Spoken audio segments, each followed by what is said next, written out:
Ndio tunasema ukweli, kwa sababu kama una kamati ya ufundi nzuri unapata matokeo, ila kama una kamati ya ufundi nzuri huwezi kupata matokeo.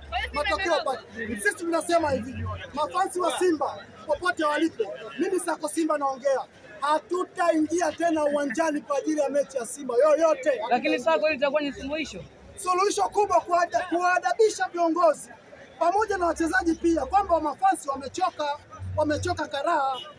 Sisi kama mafansi tumeshachoka karaa, yaani kuwaadabisha, kwamba kwa sababu wanavyotuona tunaingia hivi, wanatuona majukwani tunavyofanya, tunaingia kwa wingi, wanaona tu kwamba watu tuko wote pamoja, lakini tusipoingia uwanjani watajua kwamba hawa watu wana hasira.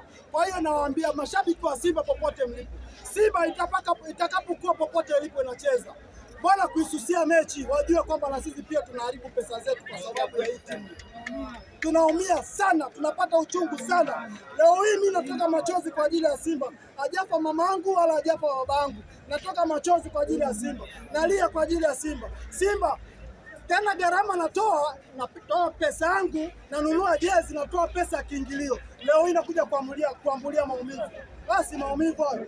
Sijawahi kuona timu Simba kama hii inakuja kupata pointi moja mechi 4, haijawahi kutokea klabu bingwa. Nini kifanyike sasa? Fedheha kubwa sana, na sisi tunasema hatutakubali kwa fedheha hii, hatutakubali hata siku moja. Asante.